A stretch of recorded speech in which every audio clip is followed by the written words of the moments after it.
OK, alors on va faire l'examen de Intra 2018. Je ne vais pas faire les calculs, je vais faire la question avec vous et je vais vous montrer qu'est-ce qui est recherché par la question et la démarche à entreprendre.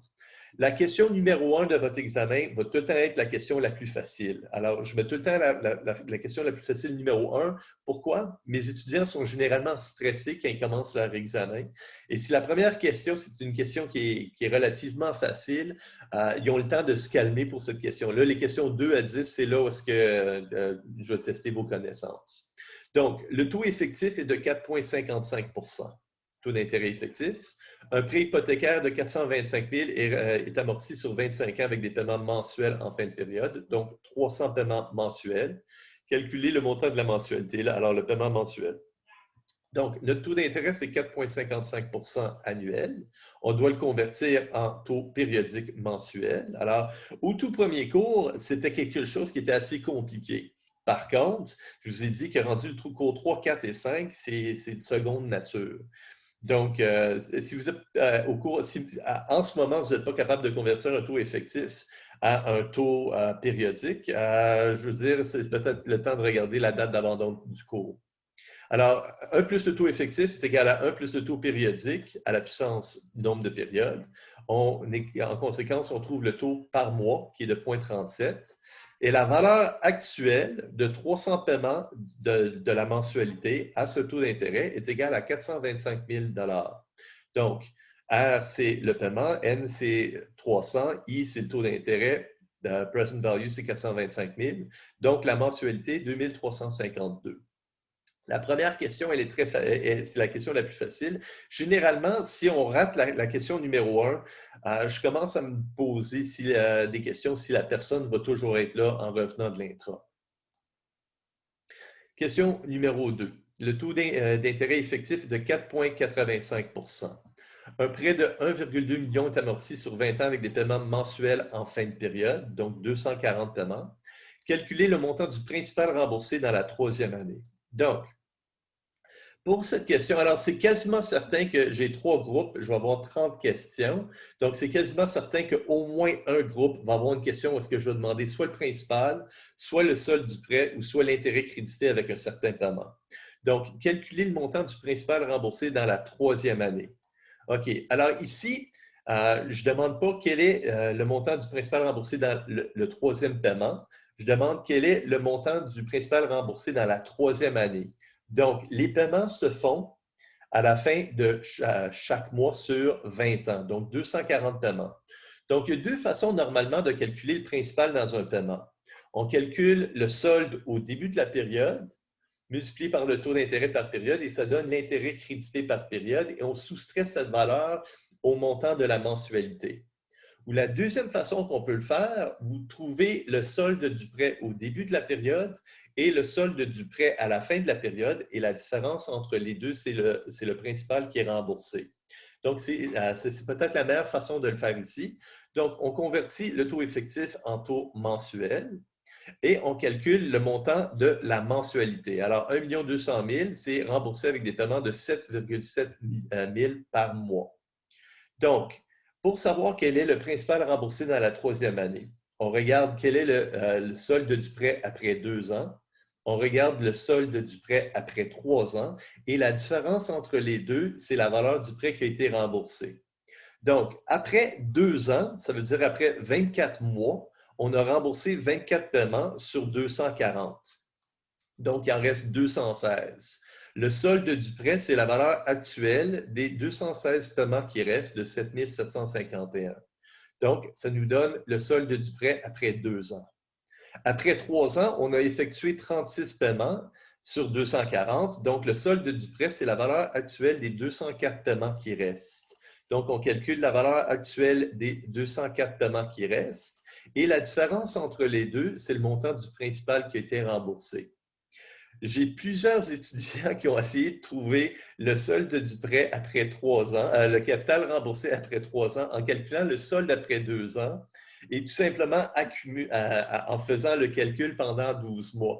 Qui se faisait, mais quasiment tous les étudiants qui ont fait ça ont fait une erreur de calcul. La démarche était relativement bonne, alors j'ai quand même accordé certains points.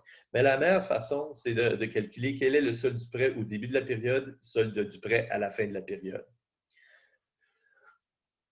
Question numéro 3.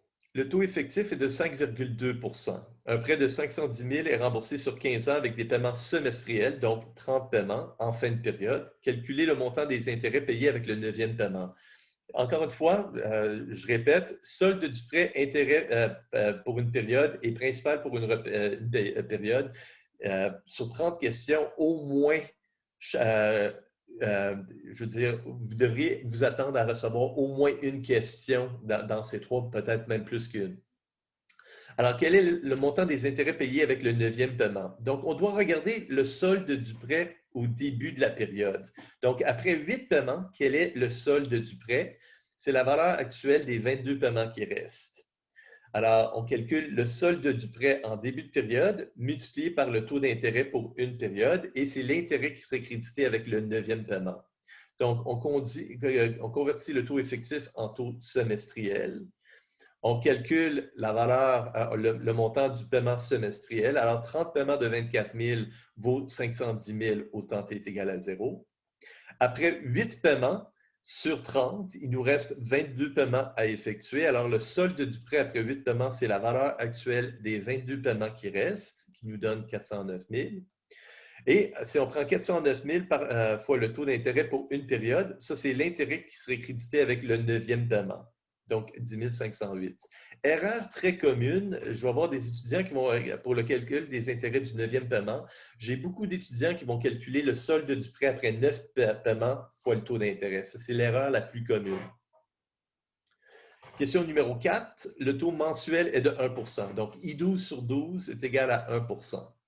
15 000 est placé dans un compte d'investissement à la fin de chacune des 30 prochaines années. Par la suite, une rente annuelle et perpétuelle de R est payée avec un paiement en fin de période. Donc, le taux d'intérêt par période est de 1 %, donc effectif annuel 12,68 %. Donc, 1 plus 1,01 à la 12, c'est égal à 1 plus le taux effectif. On convertit en effectif. Alors, la valeur accumulée de 30 paiements en fin de période, alors la valeur accumulée de 30 paiements en fin de période de 15 000 est égale à 4 133 605. Et le premier paiement est fait à la fin de la prochaine période. Alors, 4 133 000, c'est égal à la valeur actuelle de toutes les prestations de retraite et ça devient une perpétuité avec un taux de croissance de 0. Donc, avec toutes les perpétuités, le premier paiement doit se faire dans une période. Et c'est exactement ce qui se fait ici. Alors, on est à 65 ans. Le premier paiement se fait au 31 décembre. Donc, R, qui est le montant de l'annuité de la rente, divisé par le taux d'intérêt, est égal à la valeur de la rente au temps t est égal à 65 ans. Donc, à du 12,68 %, R divisé par 12,68 % est égal à 4 133 000. Donc, ça nous donne une rente de 524 244. Pas payé, payable en fin d'année. Souvent, qu'est-ce qui va arriver? C'est que je vais vous demander quel est le montant de la rente, mais le premier paiement se fait au temps t est égal à 0.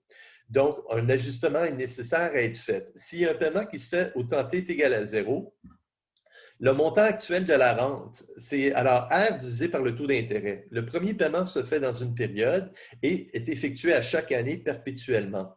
Mais en plus, tu as un paiement supplémentaire de R au temps t est égal à 65 ans. Donc, la valeur de la rente, c'est égal à un paiement de R aujourd'hui et la valeur actuelle de tous les paiements dans une année jusqu'à l'infini, ça vaut R divisé par I. Donc, c'est une question qui revient souvent. Question numéro 5. Une action est achetée pour 15 et 25. Un dividende de 20 sous est versé à la fin de chaque 3 mois. 3 ans plus tard, l'action est vendue pour 16 et 30. Quel est le rendement annuel obtenu sur l'action? Donc, 15 et 25, c'est le prix de l'action au temps t est égal à 0. C'est égal à la valeur actuelle de tous les cash flows. On va recevoir 20 sous à la fin de chaque 3 mois pendant 3 ans, donc 12 paiements trimestriels de 20 sous. plus un paiement de 16,30 dans 3 ans ou dans 12 trimestres. Alors ici, il y a beaucoup d'étudiants qui bloquent. Il y avait deux questions très similaires à votre TP, alors l'examen de automne 2020. Alors, qu'est-ce qui arrive? C'est que c'est une formule qui ressemble beaucoup à la formule d'une obligation. Le prix d'une obligation est égal à la valeur actuelle de tous les coupons plus la valeur actuelle de la valeur nominale de 1000 $ à la toute fin.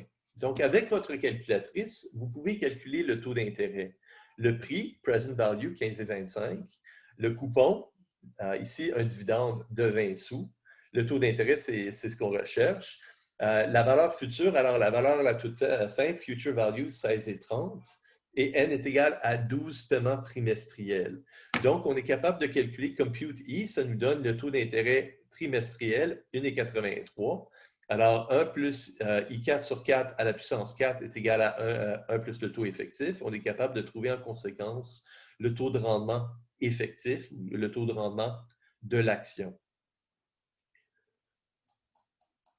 Question 6. Le taux d'intérêt de 1 % par mois, alors I12 sur 12 est égal à 1 %. Quelle est la valeur accumulée de 30 paiements annuels de 17 500 payables en fin d'année? Donc, il faut convertir 1 % par mois à effectif, 12,68. Et la valeur accumulée, c'est égal à la valeur accumulée de 30 paiements de 17 500. Alors, à 12,68 %, 4 822 4 822 539. Donc, remarquez que c'est probablement le premier paiement. Si vous faites du 12 % par année, bravo. Alors, c'est très dur de faire un rendement de 12 %. Mais le premier paiement de 17 500, alors 1,126825, le tout premier paiement se fait au temps t est égal à 1. Il va s'actualiser avec 29 années d'intérêt. Alors, pour chaque dollar investi, après 29 ans, tu vas avoir quasiment 32 $. Alors, 17 500 dans ta première année, dans 30 ans, à lui tout seul, ce 17 500 à du 12,68 % va valoir 558 310 $. Donc, la valeur des intérêts composés. Alors, c'est quand vous allez commencer à travailler, c'est tout le temps bon de mettre le maximum que vous pouvez mettre dans votre REER et d'investir plus, de prendre un peu plus de risques quand vous êtes jeune, comme à la bourse, au lieu d'avoir des obligations, parce que vous pouvez faire du 10 %. Alors, question numéro 7. Une rente perpétuelle semi-annuelle, donc une rente perpétuelle qui est payée aux 6 mois, débute aujourd'hui. Alors, pas dans 6 mois, aujourd'hui. Le premier paiement est de 20 000 et chaque paiement subséquent est indexé de 0,5 %. Le taux effectif est de 7,5 %. Quelle est la valeur de cette rente? Alors, quand on dit quelle est la valeur d'une rente, si on ne vous demande pas la valeur actuelle ou la valeur future, c'est une rente de retraite. Quand le dernier paiement va être effectué, premièrement, c'est une rente perpétuelle, donc on ne peut pas calculer la valeur future. Donc, c'est nécessairement la valeur actuelle. Alors, première chose qu'on doit faire, c'est qu'on doit trouver quel est le taux semestriel. Alors, 7,5 % effectif, c'est 6,68 % à chaque 6 mois. Et la rente, elle débute aujourd'hui. Toutes nos formules de rente en progression géométrique et toutes nos formules de rente perpétuelles, le tout premier paiement doit se faire dans une période. Donc, aujourd'hui, on doit décomposer notre série de cash flow en deux composantes. Un premier paiement de 20 000 aujourd'hui et les paiements du temps 1 jusqu'à l'infini. Le paiement au temps 1, ça va être égal à 20 000 indexé de 0,5 %, alors fois 1,005. Alors, 20 100 $ va être le paiement dans 6 mois.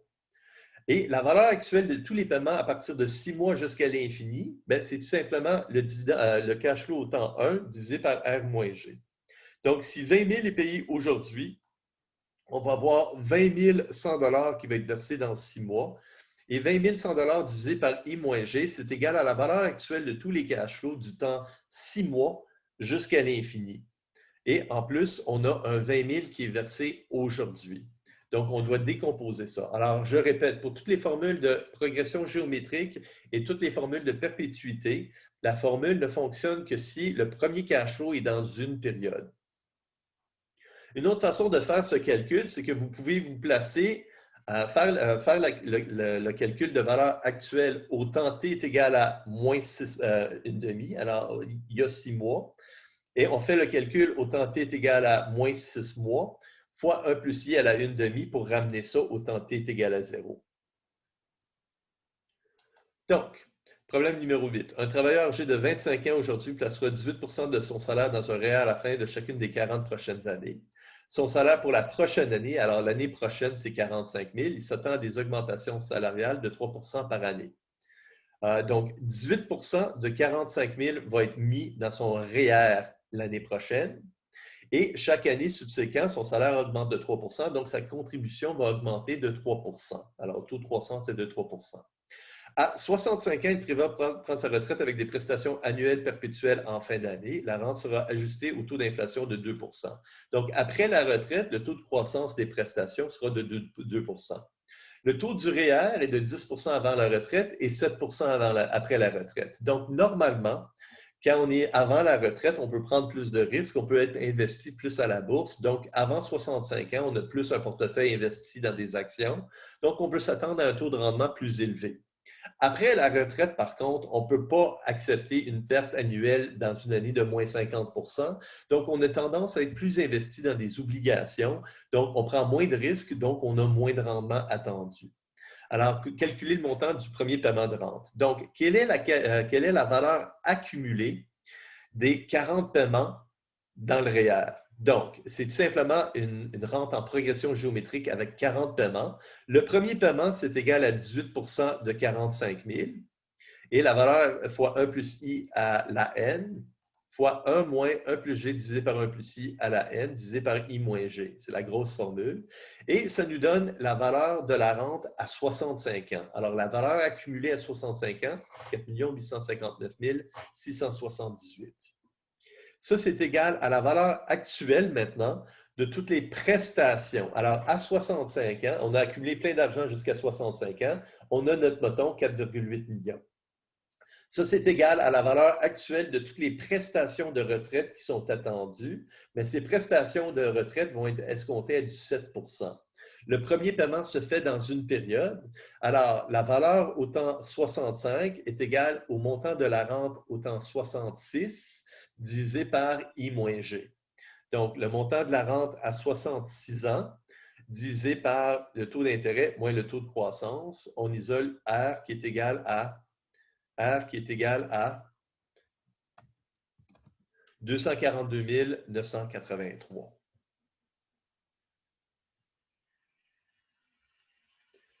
Problème numéro 9. Un employé âgé de 30 ans va gagner 50 000 dans la prochaine année. Il place 18 de son salaire à la fin de chaque année dans un régime de retraite pour une retraite à 65 ans. Donc, 35 paiements. Il s'attend à des augmentations salariales de 4 G est égal à 4 Le rendement attendu est de 10 À 65 ans, la première prestation annuelle et perpétuelle de retraite R est versée et la rente est indexée au taux d'inflation de 3 Alors, encore une fois, pour toutes les rentes en progression géométrique et toutes les perpétuités, le premier paiement doit se faire dans une période. Donc, c'est un paiement additionnel à 65 ans. On va séparer les deux séries de cash flow pour calculer le montant de la rente. Donc, première chose qu'on va faire, on va calculer le montant qui est accumulé à 65 ans. Donc, la prochaine année, il va mettre 18 de 50 000, il va mettre 9 000 dans son REER.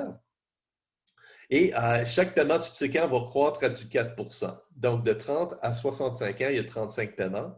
Alors, le paiement de 9 000 la prochaine année, fois 1 plus i à la 35, fois 1 moins 1 plus g divisé par 1 plus i à la n, divisé par i moins g. Ça, c'est le montant qui sera dans le REER à 65 ans. Et ça va être égal à un premier paiement de R aujourd'hui et un paiement de R fois 1,03 dans une période.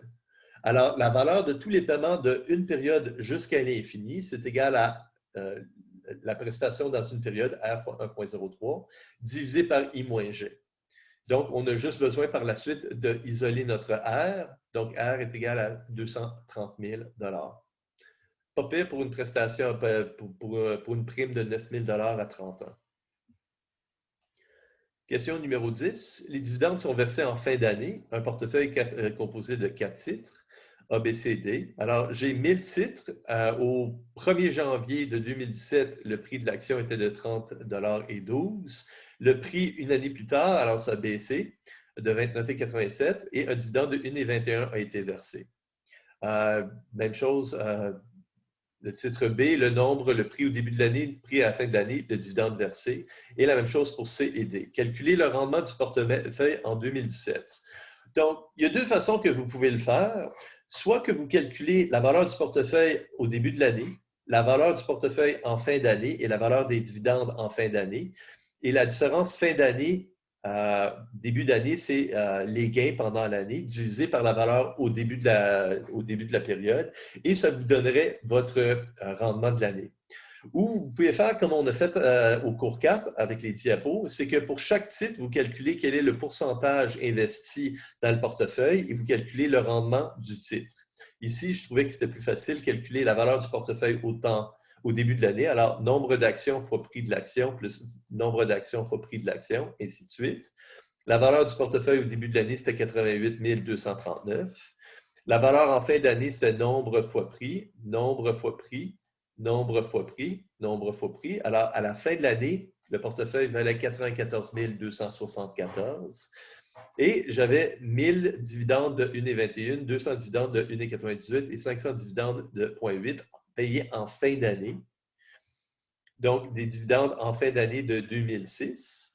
Donc, à la fin de l'année, j'ai un portefeuille qui vaut 94 274 plus 2006. En début d'année, j'ai un portefeuille qui vaut 88 239. Alors, c'est un gain pendant l'année de 8 041 sur un investissement initial de 88 239, un rendement de 9,11 %. Question numéro 11. Le taux d'intérêt effectif est de 4,3 %. Une hypothèque de 423 000 est amortie sur 25 ans avec des paiements en fin de mois, donc 300 paiements. Il faut convertir effectif à mensuel. Quel est le solde du prêt après 2 ans si un 13e paiement est effectué à la fin des 2 premières années? Alors, qu'est-ce qui arrive souvent avec des hypothèques? C'est que quand vous recevez votre remboursement d'impôt, vous pouvez utiliser ça pour faire un paiement supplémentaire à votre hypothèque. On appelle ça le 13e paiement. Donc, si à la fin de la première année, alors quand on fait le 12e paiement, on fait un paiement de R supplémentaire et à la fin de la deuxième année, donc après le 24e paiement, on fait un paiement de R supplémentaire, que serait le solde du prêt? Alors, le solde du prêt, premièrement, on va calculer la mensualité. Alors, sur 423 000, on va calculer une mensualité, 300 mensualités au taux d'intérêt vaut 423 000. On calcule notre mensualité. Quel est le solde du prêt après 2 ans si on effectue un paiement supplémentaire de R au temps t est égal à 12 mois et un paiement supplémentaire de R au temps t est égal à 24 mois? Donc, si on exclut les paiements excédentaires, le solde du prêt après 2 ans, alors on a 300 paiements, on en a effectué 24. Le solde du prêt après 2 ans serait égal à la valeur actuelle des 273 paiements qui resteraient. Et ce serait le solde du prêt en temps normal. Par contre, on est au temps t est égal à 2. Au temps t est égal à 12 mois, donc il y a 1 an, on a fait un paiement supplémentaire de 2283. Il y a 1 an. Donc, on va prendre le solde du prêt et on va soustraire 2283 fois 1 plus i pour ramener ça entre le temps 1 jusqu'au temps 2. Et on a fait un paiement supplémentaire de R au temps t est égal à 24 mois, alors aujourd'hui. Donc, en temps normal, on aurait le solde du prêt, c'est égal à la valeur actuelle des 276 paiements. On a fait un paiement supplémentaire il y a 1 an. On va soustraire ce montant avec intérêt, fois 1 plus i. Et on a fait un autre paiement supplémentaire de R aujourd'hui. On va le soustraire au solde. Et donc, en conséquence, le solde de notre prêt va être de 398 000, qui devrait être quelque chose proche de un peu moins que 5 000 de moins. Alors, en temps normal, ce serait environ 403 000. Mais vu qu'on fait des paiements supplémentaires, le solde de notre prêt est réduit. Ce qui fait en sorte que si on fait des paiements supplémentaires et qu'on continue tout le temps de faire la même mensualité, on va rembourser notre prêt beaucoup plus rapidement. Alors, si on effectue un paiement de R au temps t est égal à 1, probablement qu'à la toute fin, on aurait 3 paiements de moins à faire. Et d'ailleurs, même chose pour un paiement au temps T est égal à 2. Pourquoi? Tu aurais 24 années d'intérêt qui seraient éliminées. Par contre, j'ai déjà mentionné ça, moi, je ne suis pas un gros fan du 13e paiement parce que si tu as un remboursement d'impôt, tu pourrais prendre ça et placer ça dans ton REER. Deux choses. Si tu le places dans ton REER, il est déductible d'impôt, encore une fois. Et deux, ton REER, s'il est bien placé avec un fonds d'index, tu peux faire du 10 %. Donc, pourquoi rembourser une dette à 4,3 quand on peut investir dans du 10 %? Tu as 5,7 % de coût d'opportunité qui est perdu en remboursant ton prêt. OK. Question numéro 12. Une action coûte 42,30. Le bénéfice net de la compagnie, alors le bénéfice net total sera de 3,95 par action. Donc, les earnings per share pour la prochaine année va être de 3,95. Le taux de distribution de dividendes est de 33 %. Donc, on verse 33 % de 3,95 en dividendes. L'année prochaine, le dividende devrait être de 1,30. La compagnie envisage une croissance annuelle G de 3 %. La compagnie est taxée à 35 %. Quel est le rendement attendu par les actionnaires ordinaires? Donc, on n'a pas besoin d'avoir le taux de taxe, alors c'est tout simplement une information supplémentaire. Alors, le prix d'une action au temps 0 est égal au cash flow au temps 1 divisé par R moins G. Le cash flow au temps 1, c'est 3,95 de bénéfices par action fois 33 %, donc 1,30. 1,30 sera versé dans une période. Le taux de croissance est de 3 % et le prix de l'action est de 42,30. Donc, le rendement attendu ou l'espérance du rendement du titre est de 6,08 %. Alors, encore une fois, pour toutes les perpétuités, alors une action, c'est une perpétuité en progression géométrique. Le prix au temps 0 est égal au cash flow au temps 1, le dividende au temps 1, divisé par R moins G. Si je vous aurais dit le bénéfice net de la dernière année était de 3,95, ça voudrait dire que le dividende au temps 0 aurait été de 1,30. On aurait dû indexer le dividende à du 3 %. Question numéro 13. Le bénéfice, les earnings per share pour une action est de 3,25. La compagnie réinvestit 70 % dans la compagnie. Donc, la croissance, elle est générée par le réinvestissement des bénéfices dans la compagnie. Donc, si elle réinvestit 70 %, elle paye 30 % en dividendes. Donc, le dividende, l'année passée, les earnings per share étaient de 3,25, ce qui veut dire que le dividende de l'année passée, d'ailleurs, je devrais tout simplement mettre ça à... Je vais mettre ça dans la formule. Alors, le dividende au temps T est égal à 0, 3,25. Le dividende qui a été versé l'année passée, 3,25 fois 1,09, est égal à 3,54. Non, excuse-moi. 3,25 fois 0,3. Alors, 3,25 fois 0,3 est égal à 97,5. 0,975. 3,25 fois 0,3. Alors, 0,975. Alors, 97,5 cents, c'était le dividende de l'année prochaine, de l'année passée. On dit que le taux de croissance est de 12 % pour 3 années, 8 % pour 3 années et 4 % par la suite. Donc, je vais devoir calculer les earnings per share ou le dividende de l'année prochaine. Alors, si je prends 97,5 cents fois 1,12, le dividende de la prochaine année serait de 1,9. À 12 %, le dividende au temps 2 serait de 1,22, le dividende au temps 3 serait de 1,33. Par la suite, les dividendes vont croître de 8 % pendant 3 années, donc 1,48, 1,60 et 1,73. Et le dividende au temps 7, alors ça va être le dividende au temps 6 qui va croître à du 4 %, donc 1,79. Quel est le prix d'une action au temps T est égal à 0? Le prix d'une action est égal à la valeur actuelle des cash flows futurs. Donc, les cash flows du temps 1 jusqu'à l'infini.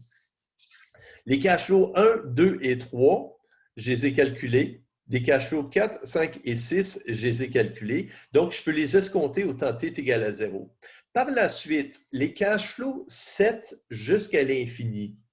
je peux calculer le prix de l'action au temps 6. Le prix de l'action au temps 6 devrait être égal au dividende au temps 7 divisé par R moins G. Donc, si tous les dividendes vont croître à du 4 par la suite, je peux calculer le prix de l'action au temps T est égal à 6, qui est égal au dividende au temps 7 divisé par R moins G. Donc, si j'achète l'action aujourd'hui, je vais recevoir 1,9 au temps 1, 1,22 au temps 2, 1,37, 1,48, 1,60, 1,73 au temps 3, 4, 5 et 6. Et immédiatement après que je reçois 1,73, je peux vendre l'action pour 29,91. Donc, quel est le prix de cette action?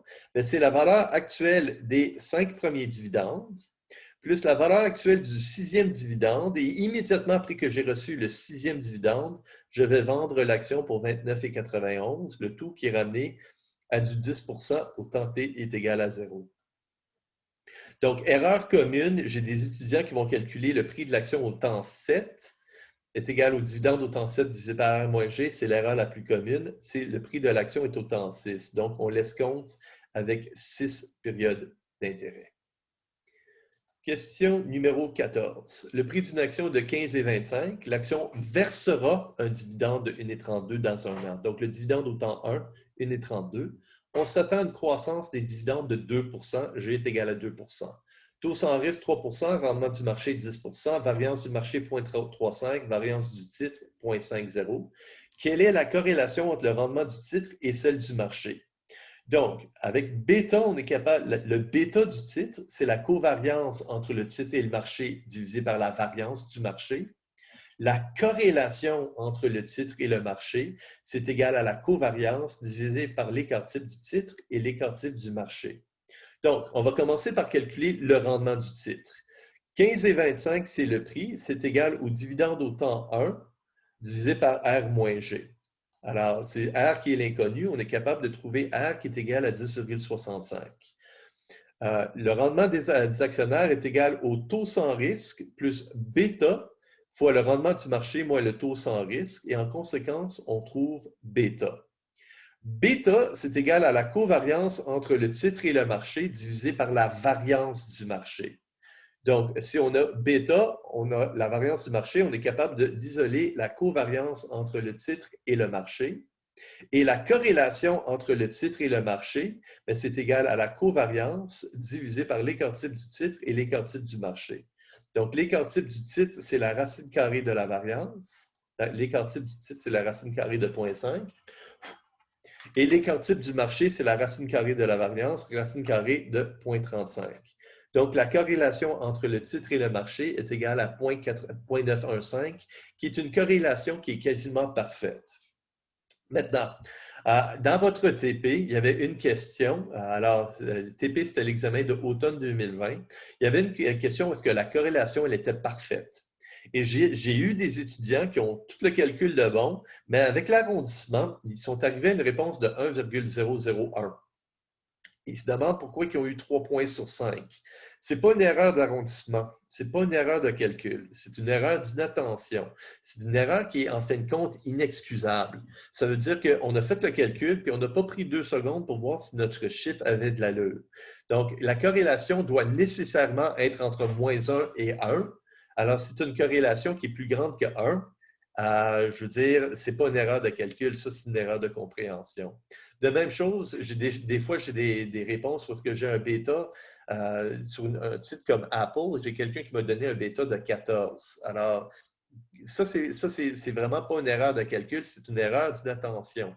Et ça va être 3 points sur 5. Alors, l'étudiant pensait avoir 5 points sur 5. Pourquoi j'ai 3 points sur 5?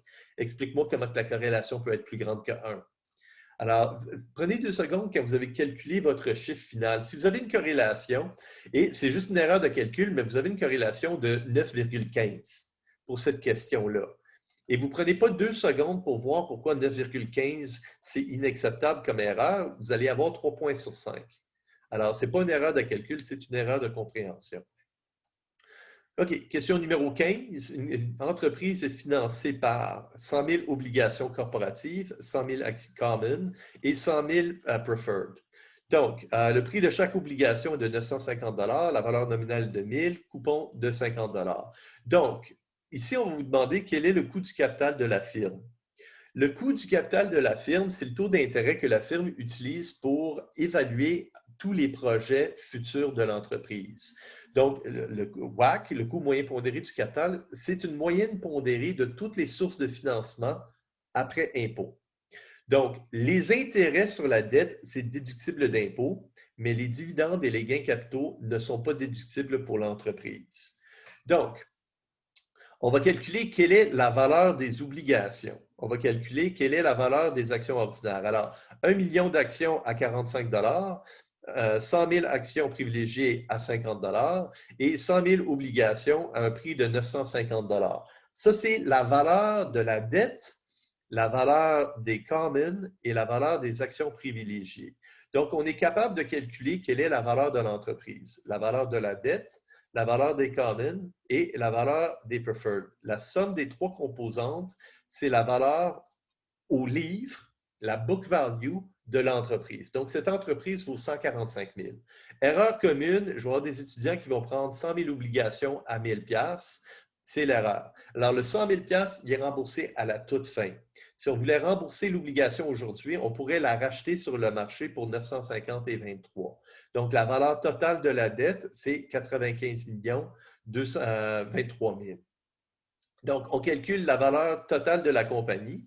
Puis par la suite, on est capable de calculer quelle est la proportion de la compagnie financée par de la dette. Donc, 95 000 divisé par 145 000, c'est 65 La proportion de la compagnie financée par des commons, 45 millions sur 145 millions, donc 31 Et le reste est financé par des preferred, 3,44 Alors, la somme des trois composantes, bien sûr, devrait être égale à 100 Par la suite, quel est le rendement de la dette? Alors, chaque present value, alors le prix d'une obligation est égal à la valeur actuelle de tous les coupons futurs. On va recevoir 12 coupons annuels de 50 et une valeur nominale de 1 000 $ à la fin de 12 ans. Donc, present value, payment, future value, n est égal à 12, compute taux d'intérêt et ça vous donne le taux d'intérêt de la dette. Pour une action, elle vient tout juste de verser un dividende de 2,86. On s'attend à une croissance de 3 Donc, 45 et 28, c'est égal à la valeur du dividende au temps 1 divisé par R-G. Le dividende au temps 1, c'est 2,86 indexé de 3 divisé par R-G est égal à 45 et 28. Donc, 45 et 28 est égal au dividende au temps 1 divisé par R-G, on a le coût des common shares, le rendement des common shares.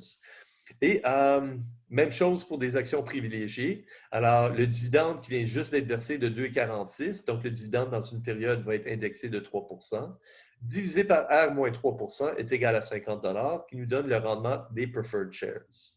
Donc, on a un certain pourcentage de dette.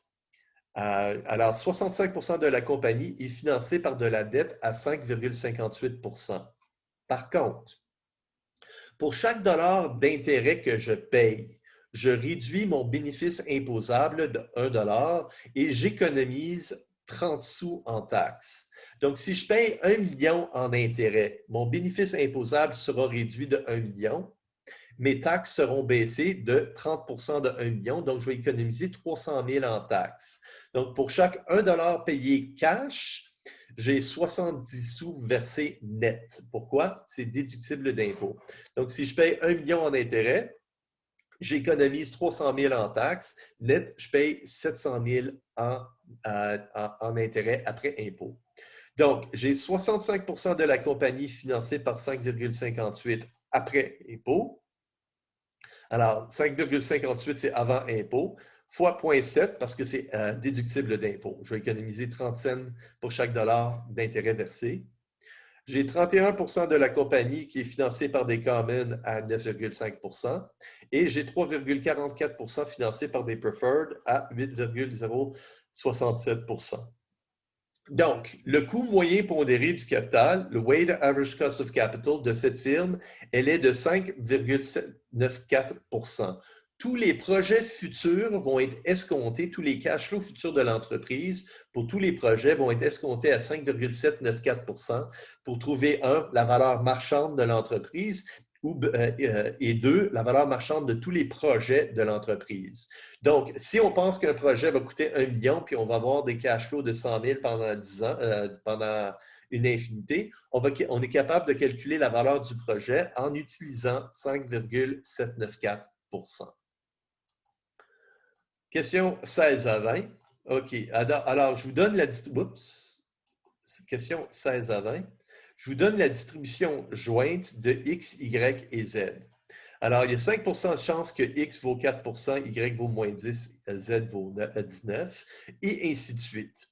Donc, la première question que je vous demande, quel est le rendement attendu d'un portefeuille qui est 30 investi dans X, 30 dans Y, 30 dans Z et 10 dans le taux sans risque? On doit calculer l'espérance de X, on doit calculer l'espérance de Y et de Z. Alors, l'espérance de X, Y, Z, le taux sans risque nous donne du 3 %. Donc, c'est quoi l'espérance de 0,3X, 0,3Y, 0,3Z et 10 de taux sans risque? Mais c'est 30 fois le rendement de X, 30 fois le rendement de Y, 30 fois le rendement de Z et 10 à du 3 %. Donc, ce portefeuille va nous donner 6,69 %. Calculer l'écart type de Y. Alors, une question relativement facile. Alors, on a calculé l'espérance de Y, on calcule l'espérance de Y au carré. Et la variance de Y, c'est l'espérance de Y au carré moins l'espérance de Y au carré. Donc, l'espérance de Y, on la calcule et on soustrait l'espérance de Y au carré. Et ça nous donne la variance. La racine carrée de la variance, c'est l'écart type. Question 18. Alors, c'est toujours la même question. Calculer la corrélation entre X et Z. Donc, on a calculé l'espérance de X et l'espérance de Z. On doit savoir quelle est la variance de X et la variance de Z. Quand on va faire la corrélation, on va faire la covariance entre X et Z. Et par la suite, on va... y a-t-il une autre question? On va faire la covariance... est-ce que je vous donne la réponse? Ah non, on doit faire le calcul. Donc, on calcule la corrélation entre X et Z, c'est la covariance entre X et Z divisé par l'écart type de X et l'écart type de Z. Donc, on doit calculer la variance de X et la variance de Z. Et la racine carrée de la variance, c'est l'écart type, alors nos dénominateurs. Et la covariance entre X et Z. Donc, la covariance entre X et Z, mais c'est, on prend chaque X moins la moyenne fois Z moins la moyenne fois la probabilité, plus 6 moins la moyenne fois 12 moins la moyenne fois 10 8 fois moins la moyenne, 35 moins la moyenne fois 0,15. Et on fait ça pour chaque possibilité. Et on calcule une covariance entre X et Z qui est égale à moins 0,0041275. Juste pour vous dire, je ne connais pas comment le faire avec votre calculatrice, mais je le sais que votre calculatrice vous permet de rentrer toute la probabilité jointe et de peser juste un bouton et ça vous donnerait la réponse, la corrélation qui est égale à moins 0,81. Donc, si vous prenez le temps d'apprendre comment utiliser votre calculatrice, tout ce calcul se fait immédiatement en pesant un bouton. Par contre, juste vous avertir, ça arrive souvent à un examen où est-ce que j'ai juste une réponse et la réponse est erronée. Je ne peux pas accorder de points sinon. Alors, je peux juste corriger qu'est-ce qui est sur votre copie d'examen. Donc, si vous avez mal rentré une donnée et vous avez calculé la corrélation et ça vous donne le mauvais chiffre, s'il n'y a pas de formule, je ne peux pas vous donner des points partiels. Calculer l'écart type d'un portefeuille investi 50 dans X et 50 dans Y. Donc, on calcule la variance de X et la variance de Y. Quelle est la variance d'un portefeuille qui est 50 X, 50 Y? Donc, c'est 0,5 au carré fois la variance de X, plus 0,5 au carré fois la variance de Y, plus 2 fois 0,5 fois 0,5 fois la covariance entre X et Y. Donc, on doit ici calculer la covariance entre X et Y. Et ça nous donne la variance de ce portefeuille. Donc, l'écart type d'un portefeuille 50 X, 50 Y, c'est la racine carrée de la variance d'un portefeuille 50 X, 50 Y. Et finalement, question 20. Alors, question 20 ressemble beaucoup à la question numéro 5 des exos du cours 6. Calculer la variance d'un portefeuille un tiers dans X, un tiers dans Y et un tiers dans le taux sans risque. Donc, un portefeuille qui est investi un demi X, un demi Y, on a sa valeur. Donc, un tiers sans risque, un tiers X, un tiers Y, c'est comme si on avait un premier portefeuille P. Le portefeuille P, c'est une demi X, une demi Y. Alors, un portefeuille qui est un tiers, un tiers, un tiers, ça veut dire que j'ai investi un tiers dans le taux sans risque et deux tiers dans le portefeuille P qu'on vient tout juste de calculer. Donc, c'est quoi la variante un tiers X, un tiers Y et un tiers taux sans risque? Bien, c'est équivalent à avoir la variance de deux tiers du portefeuille P qu'on vient juste de calculer, plus un tiers dans le taux sans risque.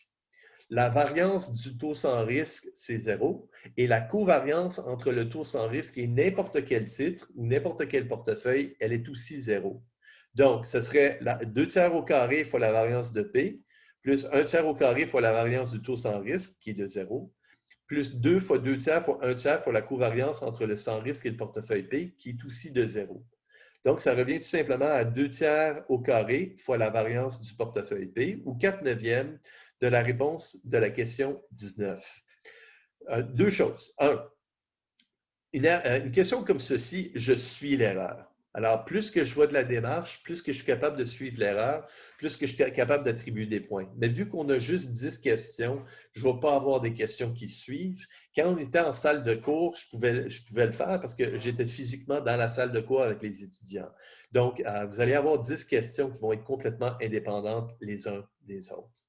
Et est-ce qu'il y a d'autres questions? Non. Et c'est ça, la dernière question.